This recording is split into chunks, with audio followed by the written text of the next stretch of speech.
Grand Rising. Today I am coming on and sharing some resources for Gene Key 22, and I'm going to share the Tao Oracle.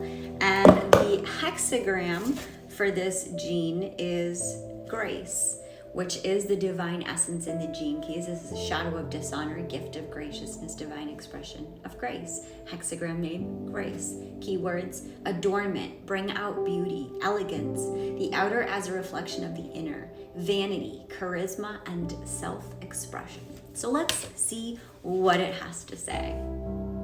Ancient cultures throughout the world revered those who were exceptionally gifted or beautiful as manifestations of God's grace on earth, a link between the divine creator and humankind.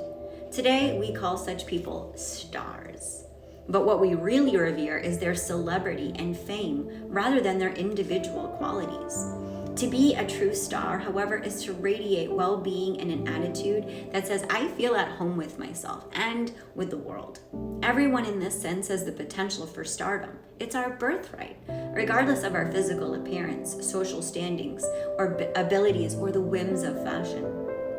Despite what the cult of stardom would have us believe, real beauty and the grace that surround us is never contrived. It's a luminosity that emanates from within, ephemeral and ageless, a natural glow that arises from living a balanced life. Like the lotus blossom that appears above the light, fragrance, appears above the muddiest of waters. The lifelong challenge we face is to transform the dark and the difficult into the light, fragrance, and ultimately the flower of consciousness.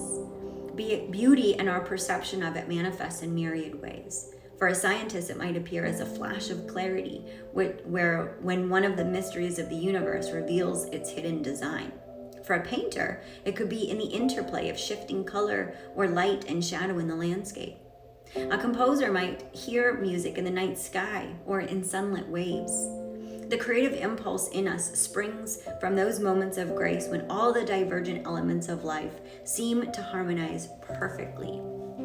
When everywhere we look, we perceive the brilliance and mystery of a masterwork that transcends the knowable. Our expressions of creativity are essentially an homage to the Tao.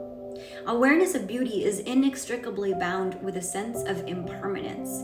Everywhere in nature, beauty is born, fades, and returns again to beget beauty in a continuous creative unfoldment.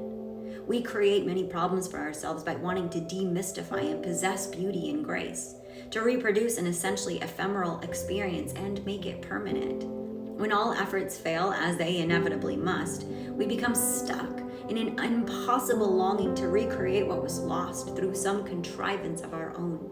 If we can manage to withdraw from this desire to grasp and possess, the experience of grace becomes a source of inner nourishment that deepens our aesthetic pleasure and joy in life.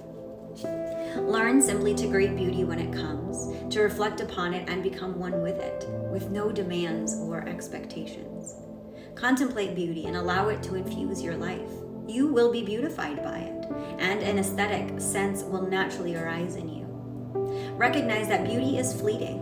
Meditate on the transitoriness of life, which will kindle in you the desire to be aware in every moment and to give life's beauty some form of expression. This moment is an invitation to shine and to give of your best graciously and wholeheartedly. Let your model be Mother Nature, whose elegance and generosity knows no bounds, and whose capacity to beautify is never less than perfect. The beauty of nature is love. So bottom line, the changes. Line 1, kick off your shoes and dance. It's food for your soul, especially if it's out of gratitude for being alive. Grace is an outpouring of love, an expression of beauty and wonder. No need to be anything other than just who you are, or to do anything but what you enjoy the most. Take care not to be so dazzled by the beauty of the container that you neglect the contents within. Whether in your relations with others or your relationship to yourself, it's time to turn your attention to the source of this beautiful moment, all the beautiful moments, and to nourish that source in ways both large and small.